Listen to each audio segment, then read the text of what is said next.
Selamat datang kembali di pendalaman materi kita. Hari ini kita akan fokus pada seni menulis esai berdasarkan catatan yang Anda bagikan. Materi Anda ini menekankan kalau esai itu bukan cuma tugas biasa, tapi cara penting buat mengasah argumen tunggal. Jadi semacam fondasi berpikir, kritis gitu ya. Mari kita bedah bareng-bareng. Iya, betul sekali. Jadi tujuan kita kali ini membedah struktur inti dan tujuan esai dari materi Anda itu. Fokus kita nanti ke kerangka 3 pilar yang disebut di sana. Biar Anda dapat pemahaman yang padat soal gimana esai yang efektif itu dibangun. Oke, 3 pilar. Kita mulai dari yang pertama, fondasinya ya. Pendahuluan. Materi Anda memecahnya jadi 3 langkah nih, berurutan. Pertama itu kait atau hook, sesuatu yang langsung klik, menarik perhatian.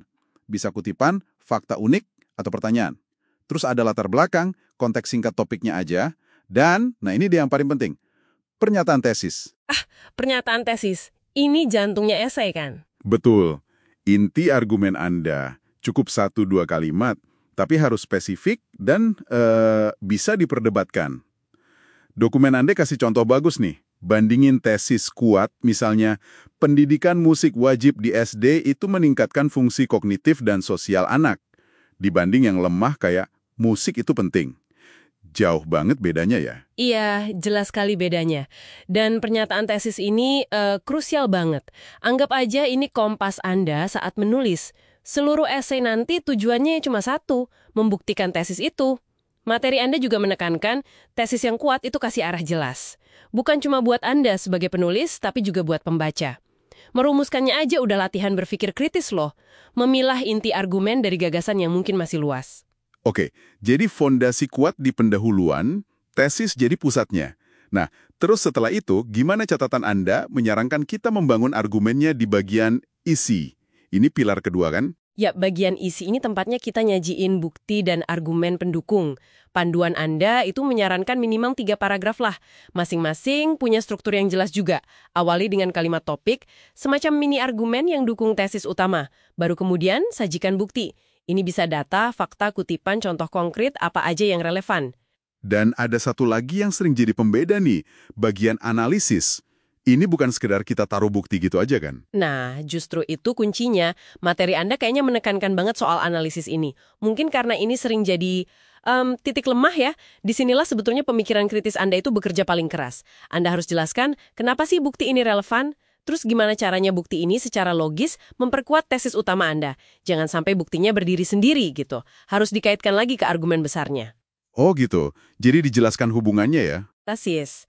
Dan ngomong-ngomong soal bukti, ada tips bagus juga nih dari catatan Anda. Tunjukkan, jangan cuma katakan.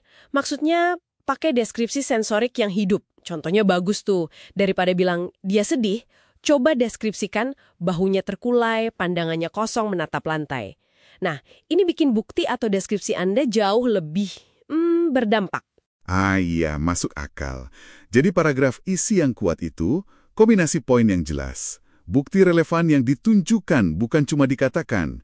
Dan analisis tajam yang mengikat semuanya kembali ke tesis. Sip. Lalu, gimana kita menutupnya dengan elegan? Masuk ke pilar ketiga, kesimpulan. Betul. Kesimpulan ini bukan cuma ngulang-ulang aja. Menurut sumber Anda, fungsinya ada 3. Pertama, sebutkan ulang tesis Anda, tapi coba pakai kata-kata yang beda dikit lah, biar nggak monoton. Kedua, ringkas poin-poin utama dari bagian isi tadi. Secara singkat aja, buat mengingatkan pembaca alur argumen terkuat Anda. Ketiga, kasih pernyataan penutup. Sesuatu yang ngasih kesan akhir, bisa pandangan yang lebih luas, implikasi, atau mungkin pertanyaan reflektif gitu. Jadi kesempatan terakhir buat ninggalin kesan yang nempel ya. Materi Anda juga kasih contoh aplikasi yang menarik tuh. Esai soal vertical farming di kota pintar. Tesisnya spesifik banget. Bunyinya kayak, integrasi vertical farming yang terkoneksi IoT harus jadi standar, gitu. Terus paragraf isinya bahas bukti, misal data hasil panen yang bisa 10-20 kali lipat per meter persegi.